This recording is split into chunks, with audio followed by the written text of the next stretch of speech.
टकराएगा चूर चूर हो जाएगा, जो हमसे टकराएगा चूर चूर हो जाएगा, जो हमसे टकराएगा चूर चूर हो जाएगा।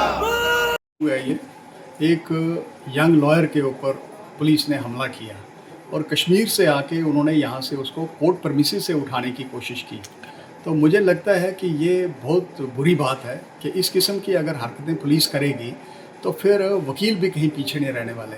तो ये इन फ्यूचर नहीं होना चाहिए। हम एक मैसेज जो है कश्मीर पुलिस को देना चाहते थे कि अगर आपने किसी वकील के अगेंस्ट कोई कार्रवाई करनी है, कम से कम आप वकील को इन्फॉर्मेशन दे दो, उसके जो बार एसोसिएशन का मेंबर है उसके प्रेसिडेंट को इन्फॉर्मेशन दे दो, ऑफिस बेरर्स को इन्फॉर्मेशन दे दो, और लोकल पुलिस को तो आप कॉन्फिडेंस में ले लो ना कम से कम उसको उठाने से पहले।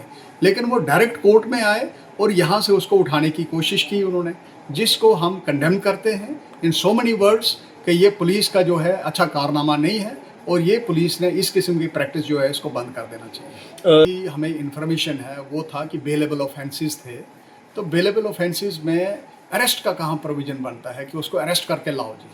अगर वकील जो है वो जम्मू में है, कॉज ऑफ एक्शन किसी को एक्री हुआ जम्मू में हुआ, अगर वकील ने कोई स्टेटमेंट दिया है, अपना ओपिनियन एक्सप्रेस किया है किसी पब्लिक के थ्रू या प्रेस के थ्रू, तो does it mean that he has committed an offence?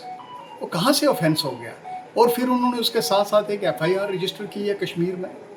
मुझे लगता है कि वो जो कश्मीर में एफआईआर रजिस्टर की है उसको इमीडिएटली जो है ज़ीरो एफआईआर ट्रीट करके जम्मू इन्वेस्टिगेशन के लिए भेजना चाहिए।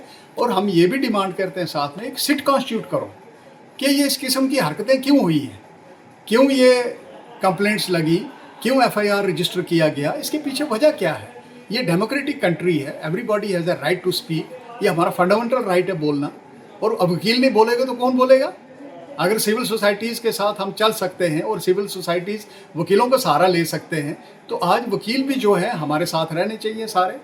और हम इस वकील साहब जो हमारा एक वकील है जिस पर पुलिस ने कार्रवाई की, तो हम इस वकील के साथ हैं। कोर्ट परमिसेस से आप अरेस्ट करके नहीं ले सकते और कोर्ट परमिसेस में आने की हिमाकत नहीं करनी चाहिए।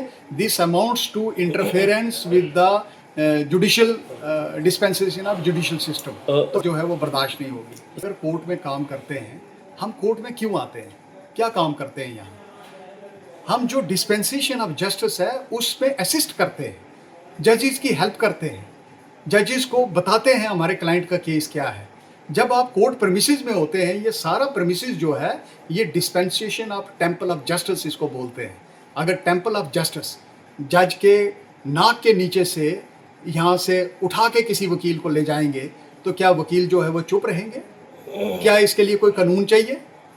अगर आप प्रेस वाले हैं, आपके प्रेस क्लब में आप बैठे हुए हैं, आपको वहाँ से बीच में से उठा के पुलिस ले जाती है, डज इट मीन दैट आपकी कोई बॉडी नहीं है? आपको पूछने वाला कोई नहीं है कि ये मीडिया को कैसे आपने उठाया? वैसे ही हमारा भी सिस्टम है, हम हेल्प करते हैं जुडिशियल सिस्टम में जस्टिस प्रोवाइड करने ऑनरेबल जजेस को। और इस किस्म से अगर वकीलों को उठाया जाएगा तो मुझे लगता है कि throughout country hue and cry होगा अगर इस किस्म की हरकतें इन्होंने बर्दाश्त की।